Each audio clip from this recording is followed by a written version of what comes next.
मैं मोहम्मद आलमगीर तूफानी पेशर मोहम्मद रजी साकिन सिमरी बख्तियारपुर जिला सहरसा।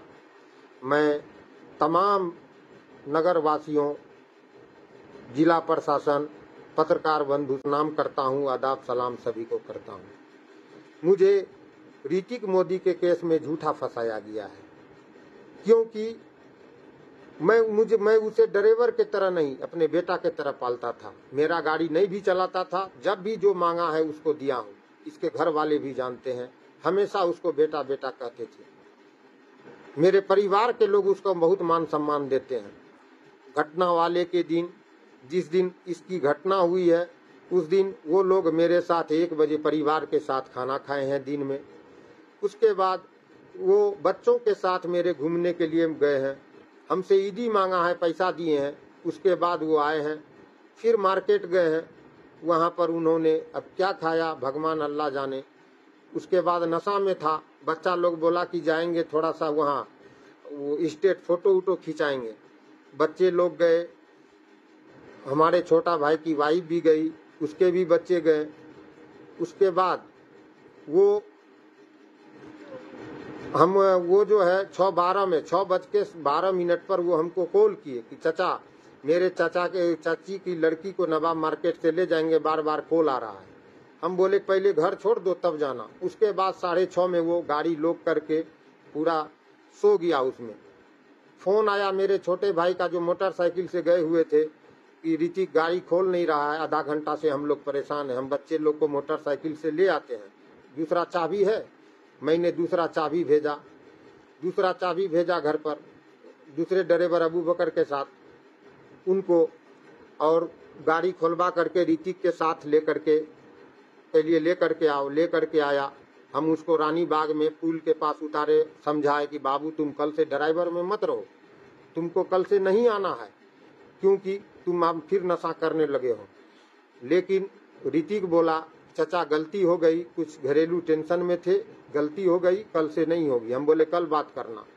उसको वहाँ छोड़ करके हम घर आए और अपने बेटा को भेज दिए कि जाओ मम्मी को लेकर के सरबेला से आ जाओ, दूसरे ड्राइवर के हाथ। वो वहाँ गया।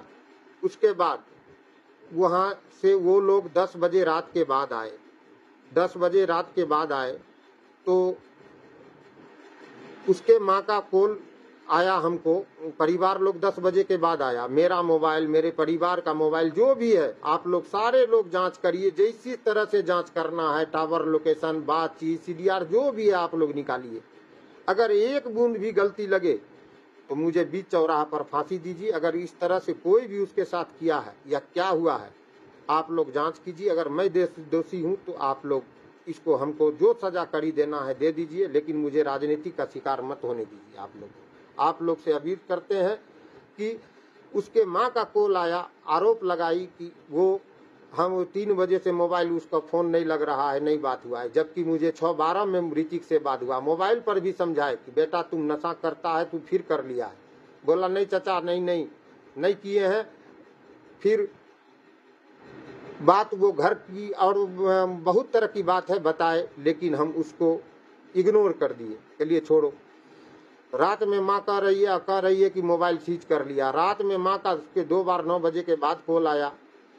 हम बाथरूम में थे, निकले, फिर माँ का कॉल आया। बात 27 मिनट हुई है उसी रात में।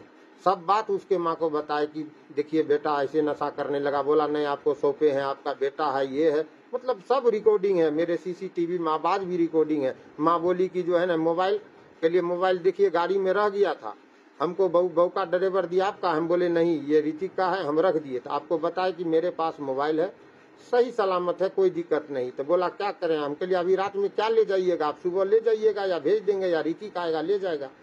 हम बोले नहीं रखेंगे माँ को भी। तो बोली नहीं बेटा आपका है, उसको समझा बुझा के आप ही को रखना है। माँ बोली है, माँ का भी पूरा मोबाइल का देखिए। उसके बाद सब लोग आ गए। हमको न परिवार को शाम से ही किसी से उससे भेंट नहीं है, न फोन के बात है। उसके 6:12 के बाद जो आए हैं, ऋतिक को उतारे हैं हमसे, परिवार को और को तो बच्चे को पहले से बात नहीं है। हमको उसके बाद न मुलाकात है, 7:30 बजे के बाद से न भेंट है न बात है। हम घर चले आए, चाय पी करके घर आए, अपना रूम में रह गए, अकेले थे घर पर। हम चले आए रात में, वही 8 कुछ में आ गए। उसके बाद से हम अपने घर पर हैं और मेरा परिवार वहाँ था। 10 बजे के बाद आया, सोया। हम लोग थके हुए थे पर्व का, हम लोग सो गए। जब सुबह 8 बजे उठते हैं, मोबाइल साइलेंट करके सोए थे, सुबह 8 बजे उठते हैं तो ऋतिक के माँ का देखे कॉल है। मैं उसको लगाया तो माँ बोलती है कि ऋतिक आपका कौन? बस इतना। हम बोले वो मेरा बेटा है, सब दिन से जान रहे हैं आप। तो बोली बेटा को क्यों मार दिए? हम कह लिए बेटा को, बस सुनते ही मेरे दिल में लगा कलेजा फट जाएगा। हम कह लिए ऐसा हो नहीं सकता है, मर जाएगा। कल के नहीं ऋतिक का ऐसे हुआ है। बस 1 मिनट कुछ बात हुई माँ से, फिर फोन कट किए। हम निकले उनके घर के लिए। जैसे कुछ दूर बढ़ते हैं पता चलता है कि आप ही पर आरोप लगा रहा है, लोग बोल रहे हैं। मैं घूरा, वहां से आया और सदमा में चला गया। मैं पूरी तरह से अभी बीमार, इलाज के हालत में हूँ। बीमार, मेरा इलाज चल रहा है, हर जगह से चल रहा है, रांची से लेकर के यहाँ तक इलाज चल रहा है। मुझे कुछ लोग यहाँ राजनीतिक का शिकार बनाया है, मुझे इसमें घसीटा गया है। मैं प्रशासन से हाथ जोड़ करके अपील करूंगा, विनती करूंगा एसपी साहब से, डीआईजी साहब से और सभी से, पदाधिकारी से, कि इसका निष्पक्ष जांच कीजिए और जो भी कड़ी सजा है, अगर हम दोषी हैं तो दीजिए, न तो मुझे और मेरे परिवार को इसका इंसाफ चाहिए। आप लोगों से बार बार आग्रह करेंगे और जितने भी हमारे भाई हैं, चाहने वाले हैं, सारे लोग मेरे चाहने वाले हैं, जो भी है मेरे इस वीडियो को आगे तक फॉरवर्ड कीजिए। इसका निष्पक्ष जांच करवाइए, जहां तक सीबीआई की भी जांच हो करवाइए। अगर मैं दोषी हूं तो आप लोग समाज पूरा बीच चौराहा पर मुझे फांसी पर लटका दीजिए। मैं आप लोग से बार बार हाथ जोड़ करके अपने चाहने वाले से, अपने से हम अपील करूंगा कि इसको राजनीतिक मोड़ दे रहे हैं, इस केस को राजनीतिक मोड़ दे रहे हैं। प्रशासन अपने ढंग से जांच कर रही है, लेकिन सारा दबाव बना रहे हैं। लेकिन आप लोग है इसको फॉरवर्डिंग कीजिए और आले पदाधिकारी के पास, वरीय पदाधिकारी के पास इस बात को रखिए और मेरा आप लोग सपोर्ट कीजिए। अगर हम दोषी हैं तो आप लोग बीच चौराहा पर जहां बुलाइएगा, प्रशासन जहां बुलाएगा, मैं हाजिर हूं। अगर मैं